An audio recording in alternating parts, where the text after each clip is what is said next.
Katekismus Besar Westminster. Pertanyaan ke-110. Apa alasan-alasan yang ditambahkan pada hukum yang kedua dengan maksud menguatkannya?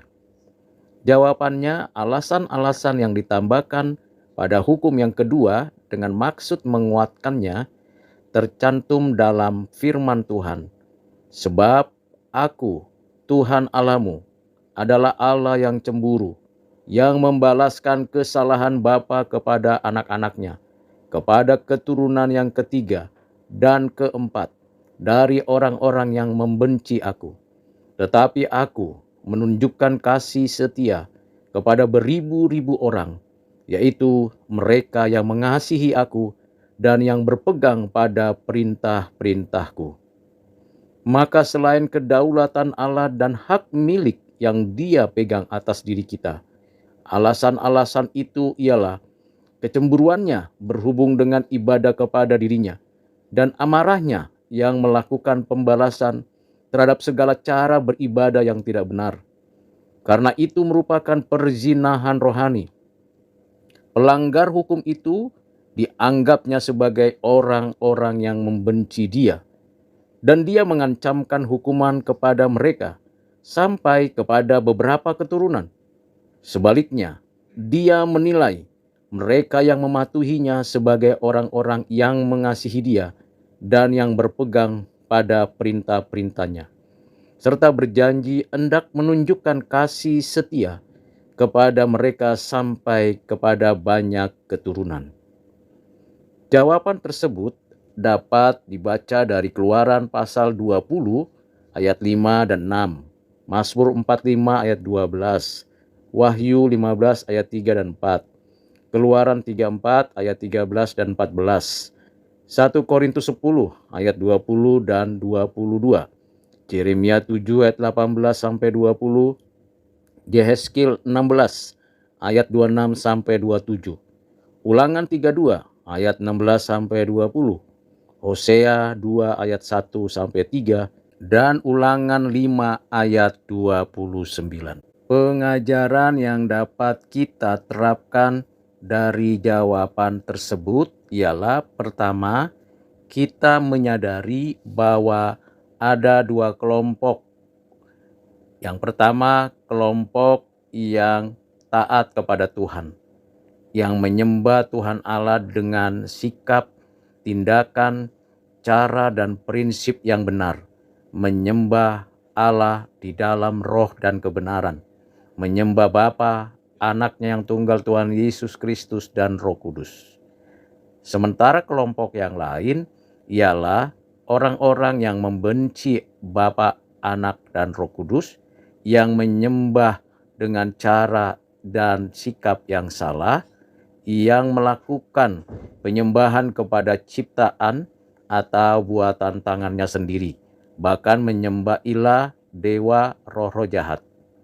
Dengan demikian, kita tahu dan sadar sebagai orang Kristen, kita bersyukur karena Tuhan mengaruniakan kehidupan yang baru untuk kita dimampukan menyembah dengan benar, dengan cara yang benar, dengan sikap yang benar, dengan kata-kata yang benar, penuh hormat dan keagungan.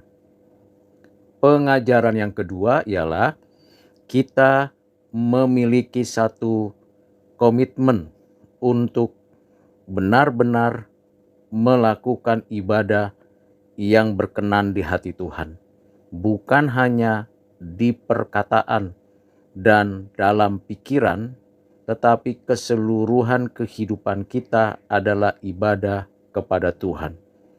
Kita menaati perintah-perintah Tuhan, menerima janji-janji Tuhan, dan menunjukkan kehidupan yang setia kepada Tuhan Allah. Yang ketiga, pengajaran ini memberikan kepada kita suatu dampak yang baik bagi kehidupan keturunan kita kalau kita dengan sungguh-sungguh menjadi pelaku firman Tuhan. Artinya, apa yang kita lakukan di dalam ibadah kita kita tahu dan kita sadar bahwa itu berdampak pada kehidupan keluarga kita, anak dan cucu, bahkan keturunan kita berikutnya.